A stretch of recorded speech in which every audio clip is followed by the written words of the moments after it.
"You are manipulative and destroying this family." Those were the exact words my mother decided to broadcast through a rented microphone on my birthday. 43 people were sitting in folding chairs, just staring at me in absolute silence. I looked to my right and saw my sister holding up her phone, making sure she was live streaming every single second of this spectacle to her followers online. I took a deep breath, looked right at my mother standing there with her microphone, and said, "I've been recording too." But to explain exactly how we ended up in a living room that had been perfectly staged to look like a courtroom, I have to take you back and explain my life before this moment. I work as a trauma nurse, which means my baseline state of existence is just pure, unfiltered exhaustion from working back-to-back brutal shifts. For years, I carried the massive financial burden for my entire family without ever stopping to ask questions or complain. Every single month, exactly $2,140 left my bank account to cover their mortgages, their car payments, and an endless series of random emergencies that never actually seemed to stop. I lived in a cramped, tiny apartment that barely fit my bed, while my parents and my sister enjoyed the daily comfort of a massive, beautiful house. I didn't take any vacations at all. I had absolutely zero savings in my bank account because every spare dollar went straight to them. For a very long time, I actually believed that sacrificing my own life, money, and comfort was exactly what love looked like.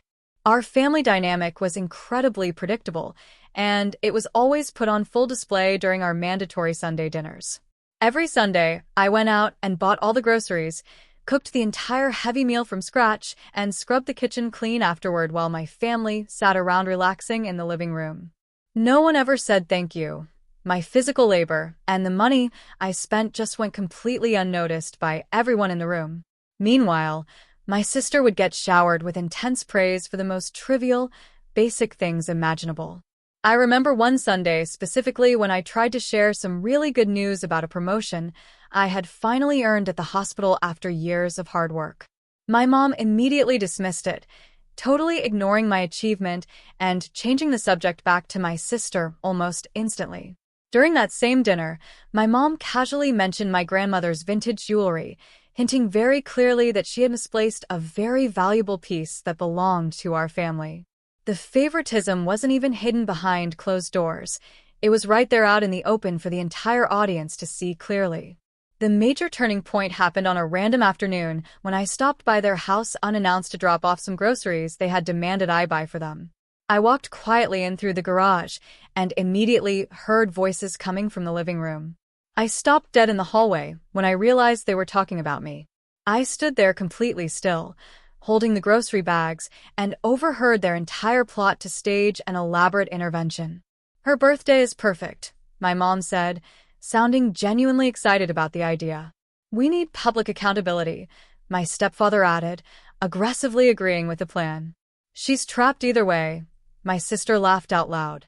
I quietly backed out of the house, got into my car, and just sat there in the driver's seat in total silence. In that exact moment, the illusion completely shattered, and I finally realized my family only saw me as a financial resource, not as a human being. I wasn't a beloved daughter or a cherished sister to them.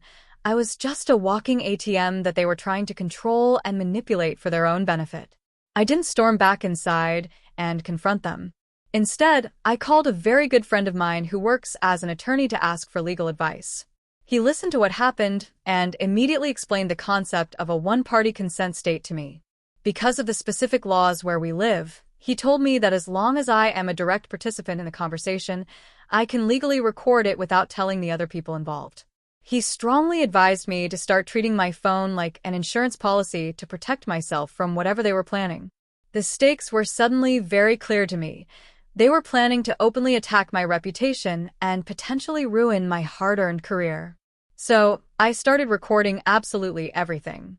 Weeks passed by, and my phone slowly became a hidden vault of devastating family secrets. I didn't even have to try hard to catch them. People get incredibly sloppy with their words when they think you aren't paying attention. The very first major piece of evidence I caught was a clear audio recording of my stepfather talking on the phone, definitively confirming he was having an ongoing affair outside of his marriage. A few days later, I quietly recorded my mother bragging to a friend on the porch about how she secretly siphoned money out of a family estate fund, basically admitting out loud that she stole the cash.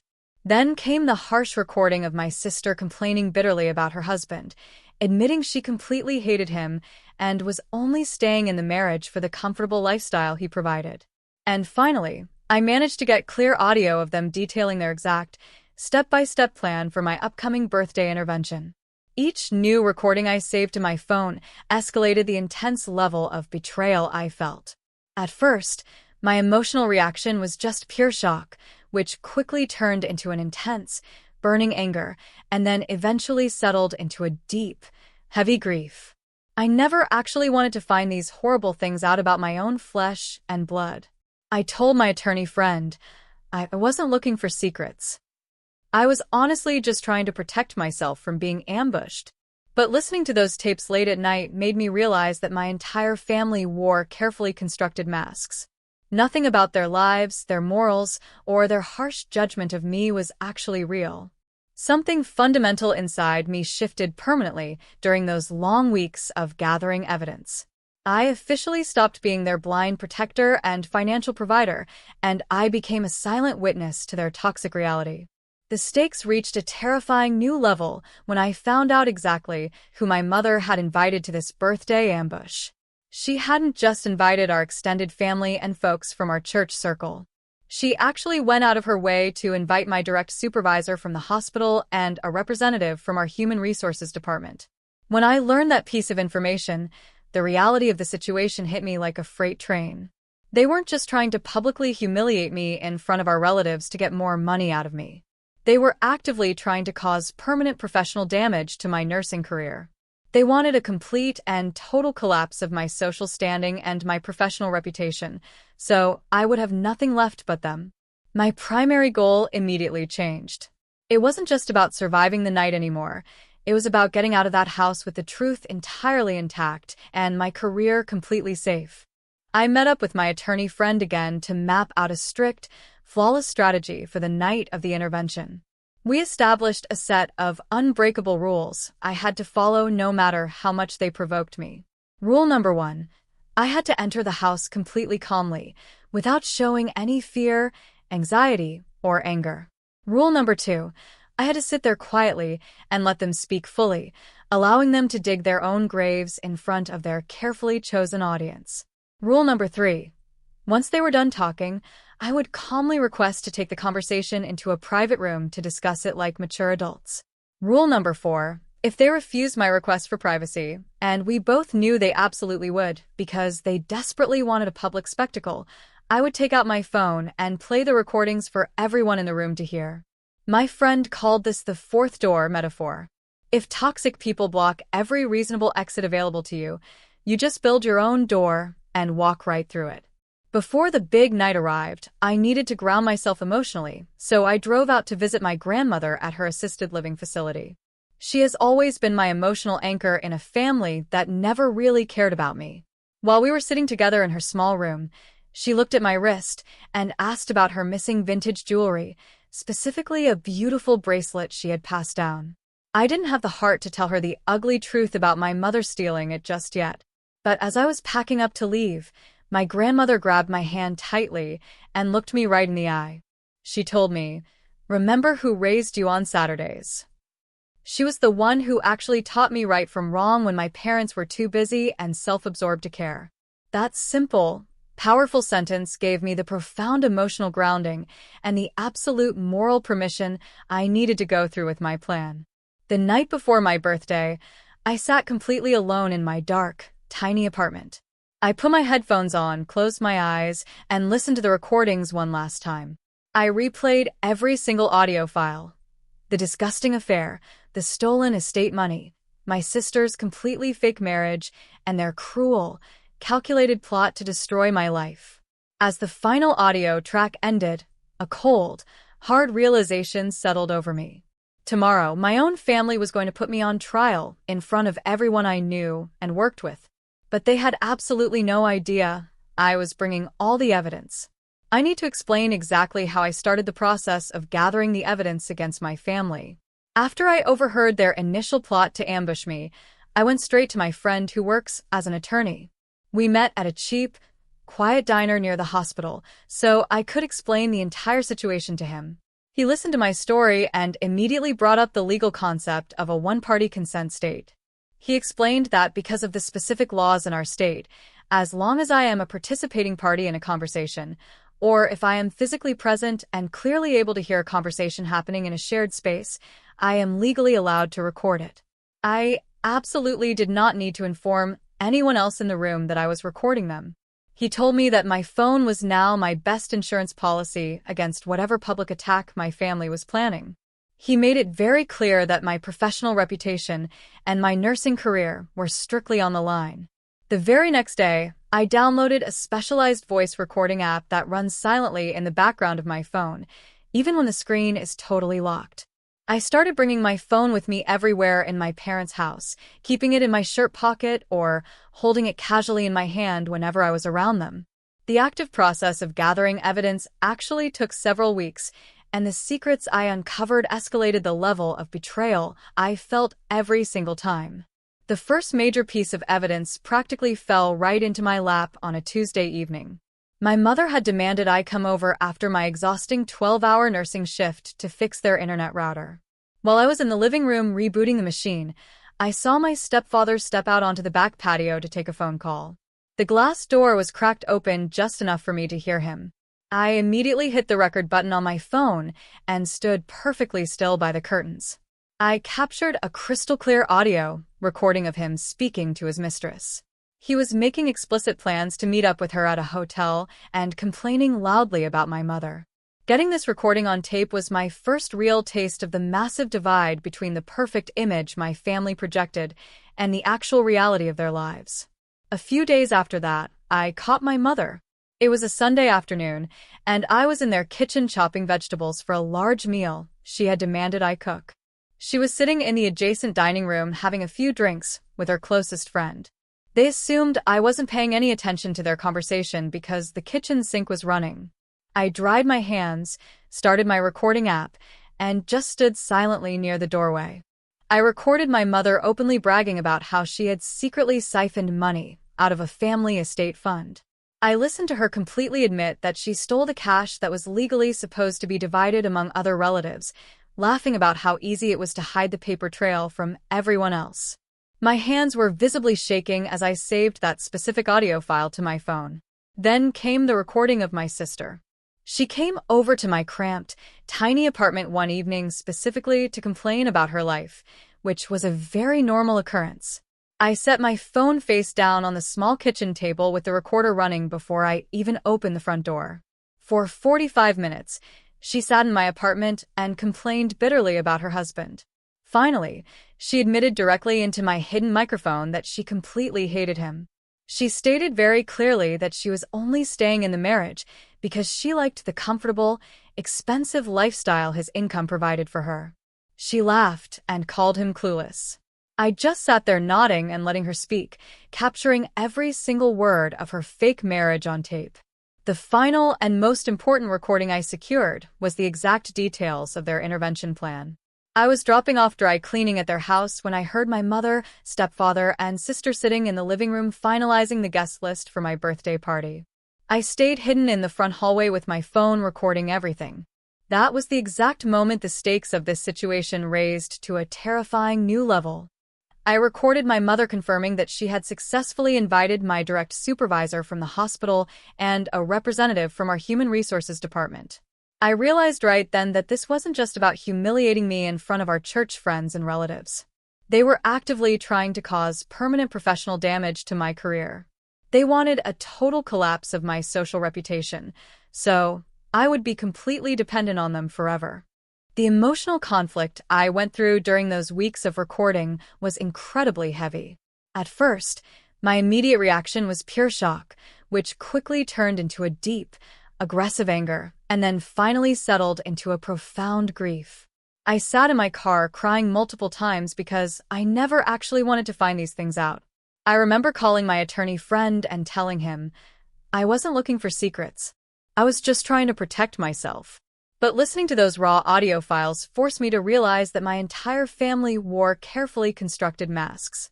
Their morals were completely fake. My internal mindset permanently shifted during this phase. I stopped being their loyal protector and simply became a silent, objective witness to their actions.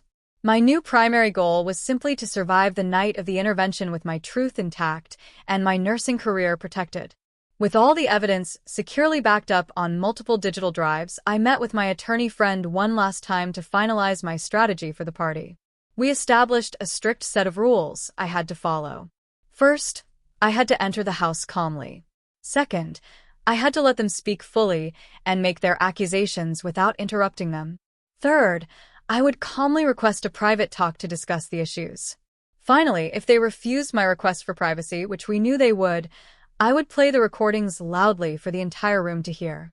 He called this the fourth door strategy. If they block every normal exit, you use the evidence to build your own door. 2 days before the party, I needed to ground myself, so I drove out to visit my grandmother at her assisted living facility. She was the only person in my family who ever genuinely cared about my well-being. During my visit, she looked at my hands and asked again about her missing vintage jewelry. I still didn't have the heart to tell her that my mother had most likely pawned or stolen it. As I stood up to leave her room, she grabbed my arm firmly. She looked right at me and said, "Remember who raised you on Saturdays." That simple sentence gave me the massive emotional grounding and the absolute moral permission I needed to execute my plan. She was reminding me of my actual worth. The night before the intervention, I sat completely alone in my small apartment. I turned off all the lights, put my headphones on, and listened to every single recording one last time. I replayed the affair, the stolen estate money, the fake marriage, and their plot to ruin my career. I came to a cold, hard realization sitting in that dark room. Tomorrow, my family was going to put me on trial in front of everyone I knew. But they had absolutely no idea what was actually coming for them. The morning of my birthday finally arrived, and I didn't feel like a person about to celebrate another year of life. I felt like a soldier prepping for a massive deployment. I woke up in my tiny apartment, drank my coffee in total silence, and went over the strict tactical plan I had built with my attorney friend one more time. The strategy was designed to protect my nursing career and my reputation from the absolute destruction my family was planning. I had to follow the rules of engagement perfectly if I wanted to survive this night with my truth completely intact. I repeated the core rules in my head over and over again while I got dressed. Enter the house completely calmly. Do not interrupt them. Let them speak fully and exhaust every single lie they have prepared. Request a private talk like a rational adult. And finally, when they inevitably refuse that request, deploy the audio recordings. My friend had called this strategy the fourth door metaphor. When toxic people block every normal exit, you use your evidence to build your own door and walk right through it. The drive to my parents' large house felt incredibly surreal. I kept taking deep breaths, anchoring my mind to the visit I had with my grandmother at her assisted living facility a few days prior. I kept hearing her voice in my head, asking about her stolen vintage jewelry and reminding me exactly who raised me on Saturdays. That specific memory gave me the heavy emotional grounding and the absolute moral permission I needed to execute this brutal strategy against my own flesh and blood. I wasn't the bad guy here. I was just a woman who finally realized that my entire family wore carefully constructed masks, and I was stepping out of my role as their blind protector. I knew exactly what they were planning because I had listened to the audio recording of their plot just the night before. I knew they were putting me on trial today. When I pulled into the driveway, I put my phone in my jacket pocket, making sure the screen was easily accessible and the volume was turned all the way up. I walked through the front door and stepped into the living room, and the sheer visual shock of the space almost broke my calm exterior. The room had been completely rearranged and staged to look exactly like a formal courtroom. My mother had rented dozens of metal folding chairs and lined them up in perfectly straight, neat rows facing the center of the room. Right in the middle of the space stood a rented microphone on a tall metal stand. Hanging on the back wall was a brightly colored birthday banner that felt completely sick and out of place given the intensely hostile energy in the room.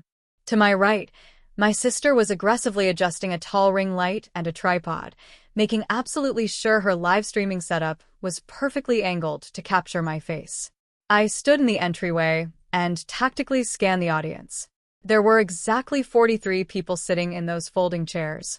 I recognized our extended family members whispering quietly to each other and several familiar faces from our local church circle sitting in the middle rows. But my stomach physically dropped when I looked at the front row. Sitting right there, looking deeply uncomfortable but highly attentive, was my direct nursing supervisor from the hospital. Sitting right next to her was a senior representative from our hospital's human resources department. My mother had actually followed through on her threat. This wasn't just a family dispute. This was a highly calculated, targeted attack designed to cause permanent professional damage to my career. They wanted a total collapse of my social reputation, so I would have no choice but to rely on them. My mother coldly directed me to sit in a single, isolated wooden chair position directly in front of the microphone. It was very clearly intended to be the defendant chair. I sat down, crossed my legs, kept my face completely blank, and initiated rule number 1. Enter calmly. The silence in the room was incredibly heavy and suffocating. The accusation phase began immediately. My mother stepped up to the rented microphone, looked down at me with an expression of pure, manufactured disappointment, and started her speech. She looked out at the audience and confidently called me deeply manipulative. She told a room full of my co-workers and relatives that I was financially controlling and incredibly ungrateful for everything they had done for me. I sat there listening to the woman who secretly stole family estate money call me financially controlling, all while I was actively paying her mortgage every single month. It took every ounce of willpower in my body to follow rule number 2 and let her speak fully, without screaming. I just let her dig the hole deeper. When my mother finished, my stepfather aggressively stepped up to the microphone.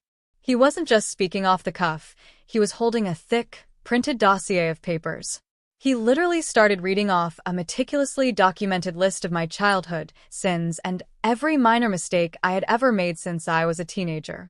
He twisted basic family disagreements into wild tales of my supposed psychological abuse. While he spoke, I kept my eyes on the audience to gauge the public perception. The setup was working perfectly for them. I saw people in the crowd nodding along in agreement. I saw genuine sympathy in the eyes of our church friends for my poor, victimized parents. And I saw harsh, heavy judgment directed right at me from the people I respected. My family had successfully achieved maximum public humiliation. They spoke for nearly 45 minutes. When my stepfather finally slammed his dossier shut and stepped back from the microphone, the room fell into a dead, tense silence. Everyone was staring at me, waiting for me to break down crying or start screaming defensively. Instead, I executed rule number 3 of my strategy. I stood up slowly from the defendant chair, kept my voice completely steady and totally devoid of emotion, and looked directly at my mother. I calmly requested that we take this conversation into a private room to discuss these issues privately. I looked around at the crowd and stated very clearly, these people deserve truth. My mother grabbed the microphone tightly, let out a loud, mocking laugh, and immediately refused my request for privacy.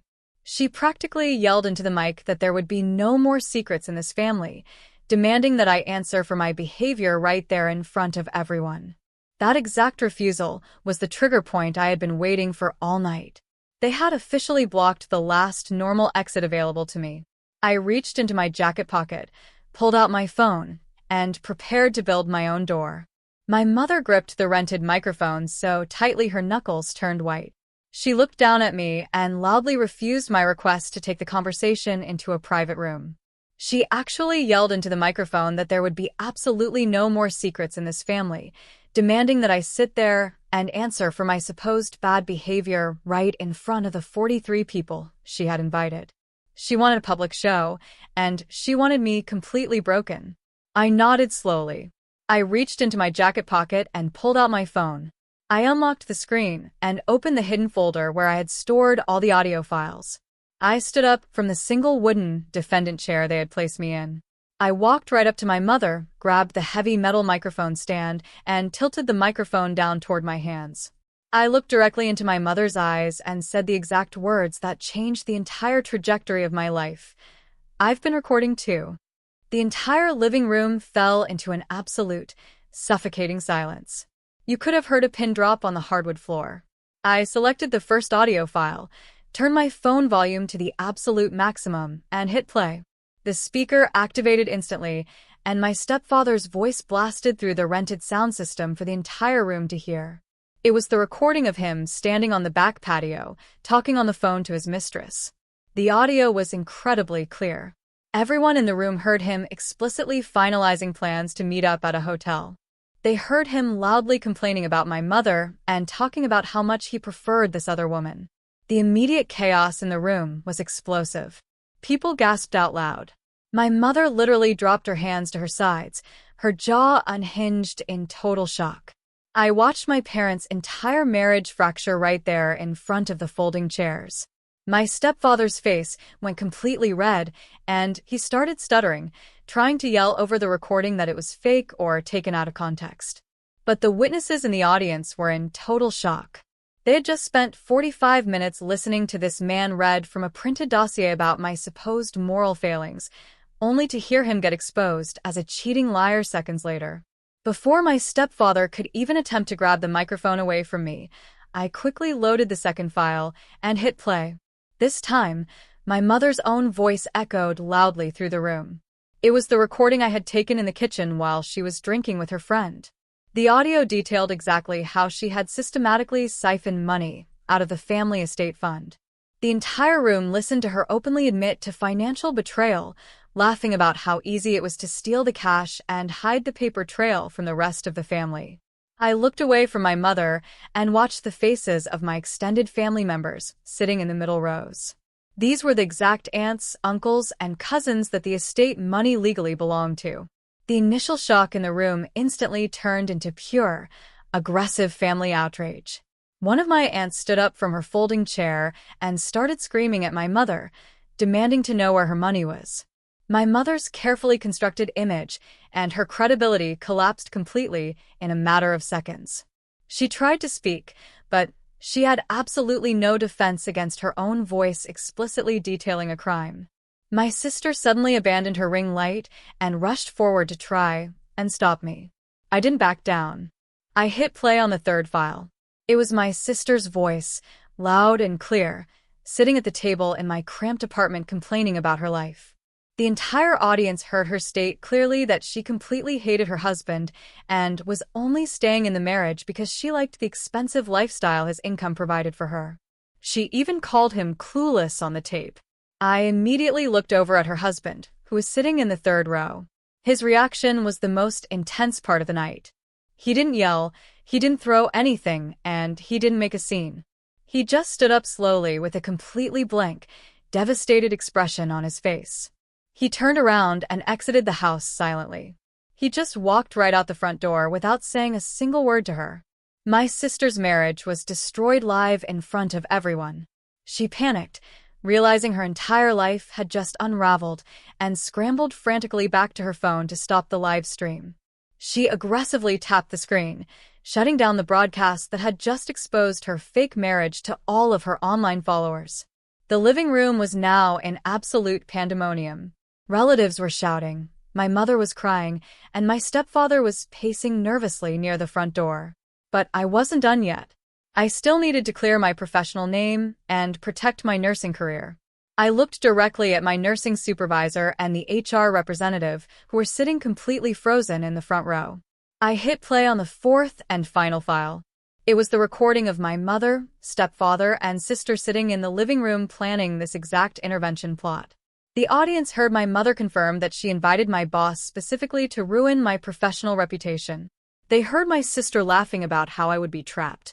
Their true intent was entirely revealed. They explicitly stated their goal was to cause a total collapse of my social standing, so I would be forced to keep paying their bills because I would have nowhere else to go.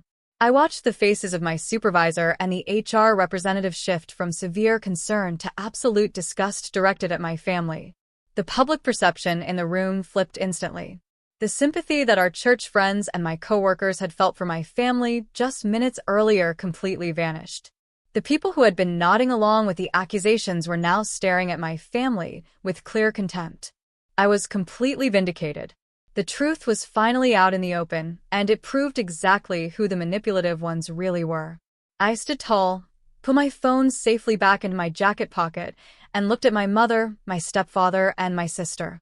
The noise in the room was deafening, but I spoke loudly and clearly so everyone could hear my final statement. I am no longer financially supporting anyone. With that single sentence, I cut off the massive financial burden I had carried for years.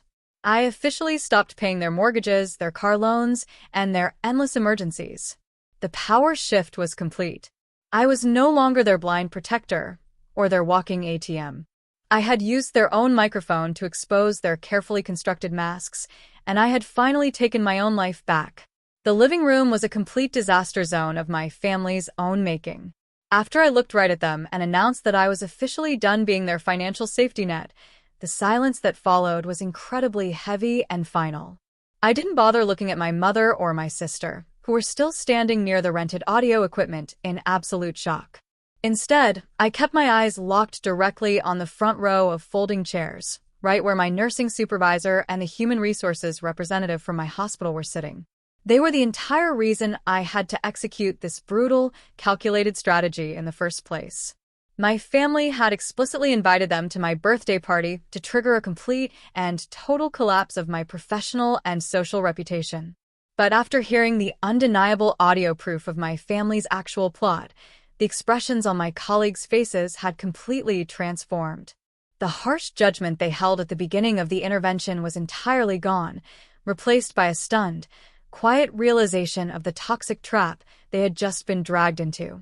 My direct supervisor, a woman who had overseen my work in the hospital's trauma unit for years, slowly stood up from her metal chair. She didn't look at my mother and she didn't look at my stepfather. She looked right at me. The entire room was still holding its breath, waiting to see exactly how the authority figures would react to this massive mess. My supervisor adjusted her coat, gave me a very firm nod, and said clearly in front of everyone, "This changes nothing at the hospital, except my respect." That single sentence was everything I needed to hear. My professional reputation was instantly and publicly restored. The HR representative sitting next to her simply nodded in agreement, picked up her purse from the floor, and they both turned around to walk out of the house. They didn't say a single word to my parents on their way out. The massive threat to my nursing career was officially neutralized. I turned around to finally leave the living room. I had accomplished exactly what I came to do. But as I walked past the center of the room, my mother suddenly lunged forward and physically grabbed my arm. Her face was a messy mix of panic, anger, and pure desperation. She was trying to salvage whatever tiny shred of control she thought she still had over me. I stopped walking, looked down at her hand gripping my jacket, and then looked her dead in the eyes. I didn't yell and I didn't cry. I just delivered the final, absolute truth of the night. You had a microphone. I had evidence.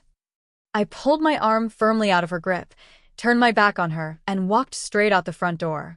Hearing that heavy front door close behind me was the exact moment my confrontation arc officially ended. The immediate fallout over the next 7 days was absolute, unfiltered chaos for my family. Because I had played those recordings loud and clear in front of 43 people, the truth spread through our extended family and our church circle faster than a wildfire.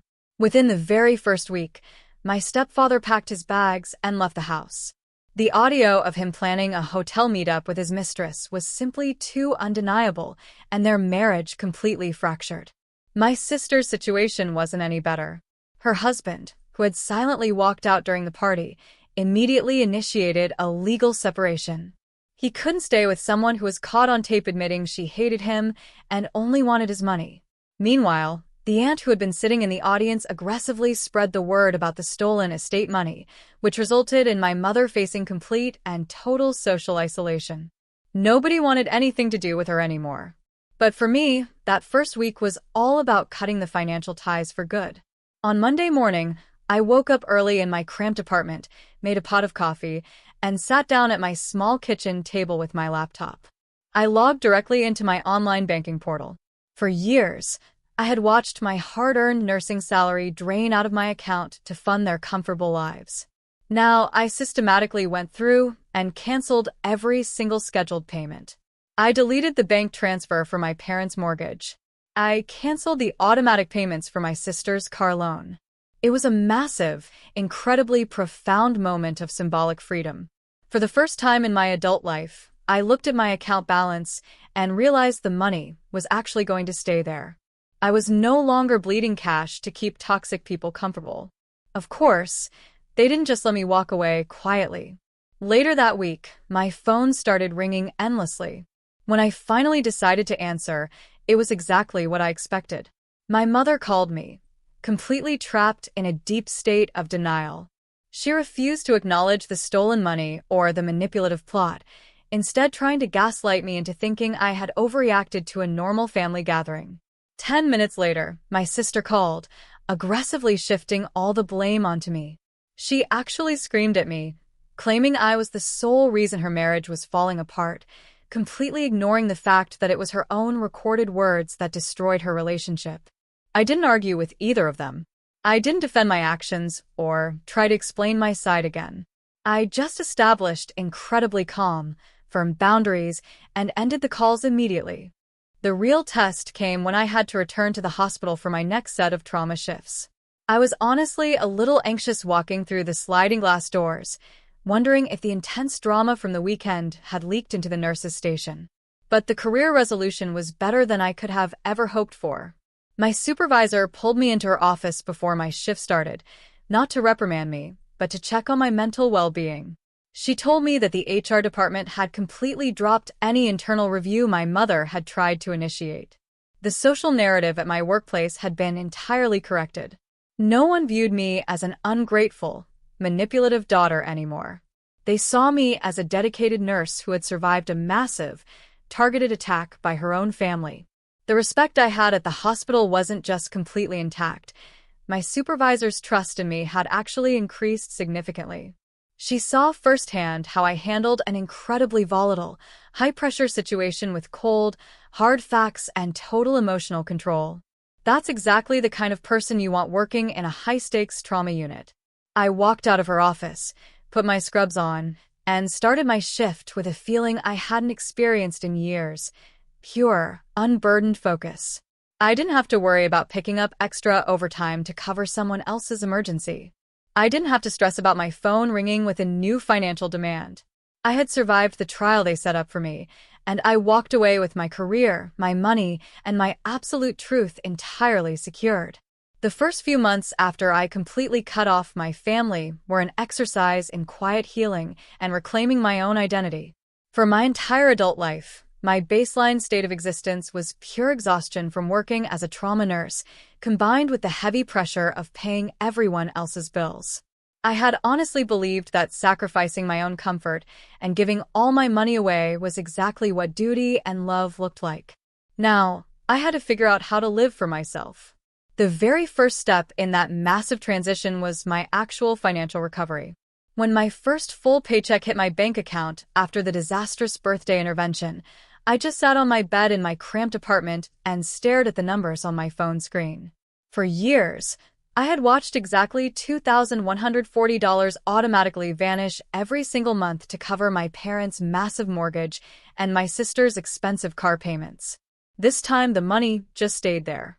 It was a bizarre, almost uncomfortable feeling at first, because my brain was completely hardwired to expect an emergency phone call demanding those funds. But the call never came, and my hard-earned nursing salary remained entirely mine. I immediately took that extra cash and started aggressively paying off the small personal loans I had been forced to take out over the years. I had accumulated those debts just to buy my own groceries and keep myself afloat while I was fully funding their incredibly comfortable lifestyles. Once my own minor debts were completely paid off and cleared from my record, I drove to the bank and opened a retirement account for the very first time in my life. I had absolutely zero savings before this because every spare dollar I ever made went straight to my family. Sitting in that bank office and signing the paperwork to start my retirement fund was a massive moment of self-ownership. I was finally setting money aside for my own future, building a solid financial safety net that didn't rely on anyone else. Then came the highly anticipated milestone of my first real personal spending. I didn't go out and buy a massive house or a luxury vehicle like the ones my family demanded I pay for. Instead, I booked a vacation. I had not taken a single trip in years because I simply couldn't afford to take any time off from the hospital. I went online, paid for a flight to a quiet location, and booked a hotel room just for myself. I also finally threw away the terrible, worn-out furniture in my small apartment and bought brand new items. Buying something purely for my own physical comfort felt like a massive rebellion after years of living in a tiny space while my family enjoyed a large, beautiful house. As my bank account steadily grew, my daily anxiety slowly started to disappear. I didn't realize how much of my physical exhaustion at the hospital was actually tied to severe financial panic until that burden was completely lifted. But there was still one major piece of unfinished family business I needed to handle. I drove back out to the assisted living facility to visit my grandmother. She had been entirely shielded from the explosive drama of the birthday intervention, and I needed to talk to the only person in my family who actually supported me and cared about my well-being. I sat down in her small room, and almost immediately, she brought up her missing vintage jewelry again. She looked at my wrists and asked if my mother had finally found the beautiful bracelet she had passed down. I took a deep breath and decided it was time to stop protecting my mother's fake image. I told my grandmother the absolute truth about the bracelet. I explained how I had legally recorded my mother openly bragging to her friend about systematically stealing money from the family estate fund. I told her the vintage bracelet wasn't misplaced by accident. It was almost certainly pawned or sold to secretly fund my mother's lifestyle. I expected my grandmother to cry or get angry at me for exposing the family secrets in such a public way. Instead, she just looked out the window for a long time, nodded her head slowly, and patted my hand. She told me she had always known her daughter was deeply flawed and obsessed with money. My grandmother completely supported my decision to cut them off, validating my actions and telling me she was proud of me for finally standing up for myself. Getting that direct support from the woman who actually raised me on Saturdays was the exact emotional closure I needed. It confirmed that I hadn't destroyed the family. I had simply stopped letting them destroy me. Of course, my mother wasn't going to let me walk away forever without trying to get the last word. A few weeks later, I ran into her completely by accident in the parking lot of a local grocery store. I was walking out to my car with my bags, and she was walking toward the entrance. The contrast in her appearance was shocking. She looked significantly older and much more tired. Her complete social isolation was clearly taking a massive toll on her daily life. Ever since the audio recordings exposed her direct theft of the estate money, none of our relatives or church friends wanted anything to do with her. She was completely alone in the community. She stopped right in front of my car, physically blocking my path, and tried to initiate a confrontation. But she didn't yell, and she didn't demand money this time. Instead, she tried to use a bizarre, manipulative guilt trip to rewrite history. She looked at me with tears in her eyes and tried to reframe the entire birthday intervention. She told me that staging that massive public trial with the rented microphone, the folding chairs, and my hospital supervisor was actually her trying to help me. She looked me dead in the eye, totally ignoring the fact that I had recorded her plot to ruin my career, and said, "It came from love." I didn't get angry, and I didn't try to argue with her twisted logic. I just looked at this woman who had actively tried to cause permanent professional damage to my nursing career and publicly humiliate me in front of my boss. I remembered the crystal-clear audio of her planning the trap with my sister, laughing about how I would have nowhere else to go. I calmly unlocked my car door, looked right back at her, and delivered the exact factual truth of the situation. "That was a production," I said. I didn't wait for her to respond. I got into my car, shut the door firmly, and drove away, leaving her standing entirely alone in the grocery store parking lot. Exactly 1 year has passed since the night my family staged a public intervention on my birthday. I woke up in my own bed, in the exact same tiny apartment, but absolutely everything about my daily life felt completely different. Last year, I woke up feeling like a soldier preparing for a massive combat deployment, reviewing a strict set of tactical rules just to survive a coordinated attack by my own flesh and blood. Today, I just woke up, made a fresh pot of coffee, and sat by the window in total silence. There was no heavy knot of anxiety sitting in my stomach. There were no frantic text messages demanding that I buy expensive groceries for a mandatory Sunday dinner. There was no suffocating dread about what public humiliation my mother had meticulously planned for me. It was just a regular, quiet morning, and for the first time in my entire adult life, I actually felt completely safe on my own birthday. I spent the afternoon getting my apartment ready for a very small gathering. As I arranged a few chairs around my small kitchen table, my mind immediately flashed back to the massive, aggressive staging of my parents' living room exactly 12 months ago. I remembered the perfectly straight rows of metal folding chairs my mother had rented. I remembered the tall metal stand holding the rented microphone right in the center of the room, designed specifically to put me on trial in front of 43 people. I remembered the bright ring light my sister had aggressively adjusted to livestream my public destruction to her online followers. The contrast with my current reality was incredibly stark. Today, there was no courtroom setup, no audience of judgmental church friends, and no HR representative sitting in the front row waiting to evaluate my professional credibility. There were just a few comfortable chairs sitting in a warm room, waiting for people who actually wanted to celebrate my life, not actively tear it down. When you permanently cut off your biological relatives, you realize very quickly that blood does not automatically equal love, and duty is very often mistaken for genuine care. Over the past 12 months, I had actively worked on building a new circle of people who respected me as a human being, not just a walking financial resource. I started spending my limited free time investing in real, healthy friendships that had absolutely nothing to do with paying someone else's mortgage or covering an endless series of fabricated emergencies. This small group of people officially became my chosen family. They didn't demand that I cook heavy meals from scratch every single Sunday while they sat around doing nothing. They didn't actively dismiss my hard-earned achievements at the hospital or plot to ruin my nursing career. They simply showed up for me without wanting anything in return. The first person to arrive at my apartment for the party was my direct nursing supervisor from the trauma unit. A year ago, she was sitting in the front row of my family's intervention, looking incredibly uncomfortable as my mother tried to completely destroy my professional reputation. Today, she was walking through my front door holding a simple birthday cake and a bottle of wine. Our dynamic had shifted permanently after that disastrous night. When she stood up in my parents' living room and publicly validated me, stating that the event changed nothing at the hospital except her respect for me, she officially restored my public reputation. Since then, her professional trust in me had only increased. We didn't just work together in the trauma unit anymore. She had become a genuine mentor and a close friend who understood exactly the kind of toxic manipulation I had survived. Soon after, my attorney friend arrived. He was the exact person who originally explained the one-party consent laws to me and helped me build the strict strategy that ultimately saved my career. We hugged in the doorway, and I couldn't help but laugh as I thanked him again for telling me to treat my phone like a legal insurance policy. A few other close friends from the hospital joined us shortly after. There were exactly 6 of us in total.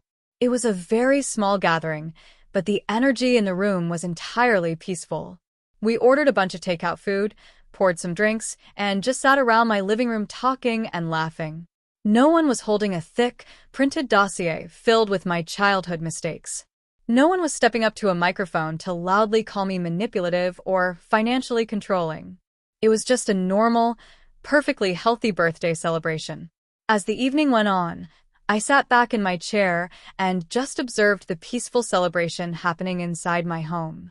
I realized in that exact moment that I wasn't carrying the massive, crushing weight of physical exhaustion anymore. For years, my baseline state of existence was pure survival mode, entirely focused on working brutal, back-to-back nursing shifts just to afford my family's incredibly comfortable lifestyle. I honestly used to believe that completely sacrificing my own money, my personal space, and my peace of mind was exactly what love was supposed to look like. But sitting here with my chosen family, I finally understood how deeply flawed that mindset had been. Real love didn't require me to drain my bank account every single month or silently endure constant, obvious favoritism. Real love was just sitting in a small room eating food with people who didn't want anything from me except my actual presence. During the party, someone asked me about my recent vacation. I smiled and told them all about the trip I had taken just for myself, a trip I never would have been able to afford a year ago when I had absolutely zero savings in my bank account. I didn't mention the exact financial numbers to my friends, but internally, I thought about how much my life had stabilized since I canceled all those automatic payments to my family. The $2,140 that used to leave my account every single month to cover their bills was now sitting safely in my own possession. I had successfully paid off all the small personal loans I was forced to take out, and my brand new retirement fund was steadily growing. I was no longer a walking ATM for people who secretly plotted my downfall. My financial recovery had fully paved the way for my emotional recovery, and both were finally secure. The party wrapped up relatively early because most of us had early hospital shifts the next morning. After everyone left, I stood in my kitchen washing the few plates we had used. It was a Sunday night. For years, Sunday nights meant scrubbing my parents' kitchen completely clean while they relaxed in the living room, entirely unnoticed and unappreciated. It meant preparing myself mentally and physically for another exhausting week of paying for a massive house I didn't even get to live in. But tonight, I just washed a few plates, wiped down my own counter, and turned off the lights. The silence in my apartment wasn't the heavy, suffocating silence of a staged courtroom waiting for me to break down. It was just a quiet, comfortable peace. I walked into my bedroom and looked at my phone sitting on the nightstand. A year ago, that exact device was a hidden vault of devastating family secrets. I had used it to perfectly record my stepfather's explicit affair, my mother's open admission of stealing the family estate money, and my sister's clear, undeniable hatred for her husband. I had used it to deploy the exact audio evidence that caused the complete and total collapse of their fake lives. Today, it was just a normal cell phone. There were no voice recording apps running silently in the background. I didn't need a hidden insurance policy anymore because the toxic people who actively threatened my reputation were completely removed from my daily reality. The truth had already done its brutal job, completely destroying the careful masks they all wore. I didn't have to play the role of the silent witness ever again. Before getting into bed, I thought about the stark, undeniable contrast between my last two birthdays. One was a highly calculated, public ambush specifically designed to force my total social submission. The other was a small, quiet evening filled with genuine support. My mother had tried to convince me in that grocery store parking lot that staging a massive public trial with a microphone came from a place of love, but I knew exactly what a calculated production looked like. I had survived their courtroom, I had exposed their undeniable betrayals, and I had successfully built my own door out of that trap. I turned off the bedside lamp, closed my eyes, and felt an overwhelming sense of true self-ownership. I had completely reclaimed my identity, and I was finally free. When people hear about what exactly happened on my birthday, the reaction is almost always divided. Some people, usually the ones who have never had to survive a highly toxic family dynamic, look at me with a bit of shock. They think that secretly recording my own parents and playing those audio files loudly in front of 43 people is extreme. They buy into the societal idea that you must protect your blood relatives at all costs, no matter how terribly they treat you. But the people who have actually been used as human ATMs, the ones who have been manipulated and gaslight by the people who are supposed to love them the most, they understand my actions completely. They know that what I did in that living room wasn't an act of revenge. It was an act of pure, calculated survival. For years, I actually believed that setting personal boundaries was a form of cruelty. That was the specific, toxic narrative my mother carefully installed in my brain since I was a teenager. If I didn't transfer exactly $2,140 every single month to cover their massive mortgage and my sister's car payments, I was being completely selfish. If I didn't spend my only day off from the hospital cooking a heavy Sunday dinner from scratch and scrubbing their kitchen perfectly clean while they sat around doing absolutely nothing, I was considered deeply ungrateful. They intentionally trained me to associate my own physical exhaustion and financial depletion with love. My baseline state of existence as a trauma nurse is already incredibly high stress and demanding, but the real, heavy trauma in my life was coming directly from inside my parents' large, comfortable house. The biggest and most profound lesson I had to learn over the past year of my life is that boundaries are not cruelty. Saying no to financial abuse is not a hostile act. Refusing to let toxic people use you as a stepping stone is not a betrayal. When I stood up from that isolated wooden defendant chair, looked at my family, and stated clearly that I was no longer financially supporting anyone, I wasn't punishing them. I was simply removing my forced participation from their incredibly comfortable, fake reality. The power shift in that room was immediate and absolute. But my family, and especially my mother, tried to frame my boundaries as a malicious attack. When she physically confronted me in the grocery store parking lot and tried to rewrite history, she actually had the nerve to look me in the eye and say that staging a massive public intervention with a rented microphone came from love. I didn't argue with her. I just had to call it exactly what it was, a production. That entire production was explicitly designed to completely destroy my nursing career. They deliberately invited my trauma unit supervisor and the human resources representative to my birthday party specifically to trigger a total collapse of my social and professional reputation. They wanted me entirely broken, publicly humiliated, and completely dependent on them. They genuinely believed that if I lost my job and my credibility, I would have absolutely no choice but to keep blindly funding their expensive lives. That level of manipulation isn't just toxic, it is deeply, fundamentally broken. And you cannot fix broken people by setting yourself on fire just to keep them warm. When I look back at the actual audio recordings I captured on my phone, the moral lesson of this entire nightmare becomes incredibly clear. I legally recorded my stepfather standing on the patio, explicitly planning a hotel meetup with his mistress. I recorded my mother casually drinking with her friend and openly bragging about stealing cash from the family estate fund. I recorded my sister sitting at the table in my cramped apartment, clearly stating that she completely hated her husband and was only staying in the fake marriage because she liked the expensive lifestyle his income provided for her. Finally, I recorded all three of them actively plotting my public humiliation. I didn't force any of them to do those terrible things. I didn't script their harsh words or manipulate their actions. I was simply a silent witness to their actual, hidden reality. A lot of people in my mother's former church circle tried to say that my actions destroyed the family. They whispered that if I had just kept my mouth shut and taken the conversation into a private room like a good daughter, the family would still be together. But that is the biggest, most dangerous lie of all. Truth doesn't destroy families. Lies do. My stepfather's active, ongoing affair is what completely fractured his marriage. My mother's calculated financial betrayal and blatant theft is what caused her complete credibility collapse and her current, total social isolation.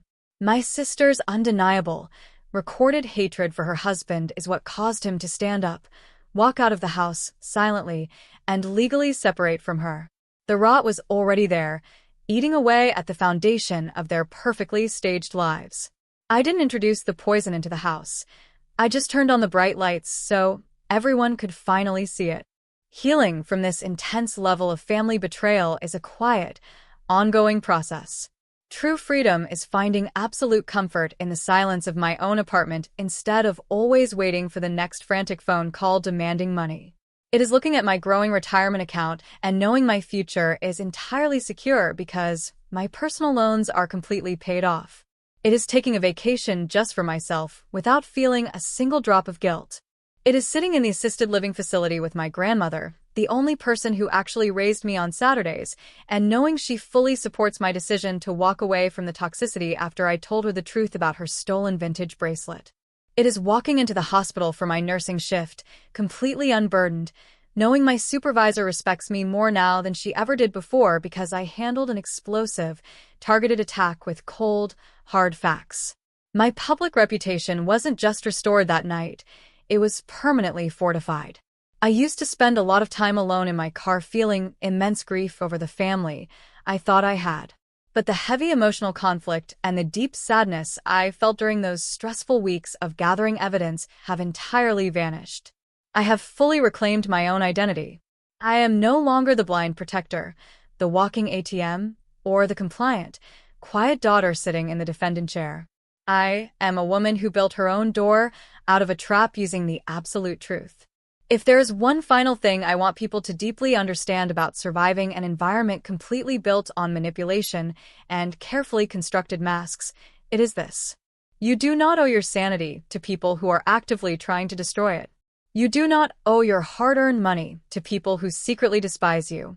And you certainly do not owe your silence to people who are planning to put you on trial in front of your boss. When toxic people try to back you into a corner and block every single normal exit available to you, you have to use whatever evidence you have to protect yourself. I regularly think back to that rented microphone sitting right in the center of their perfectly staged living room. They rented that specific sound system to broadcast my supposed moral failures to everyone I respected. They desperately wanted a massive public show, and they absolutely got one.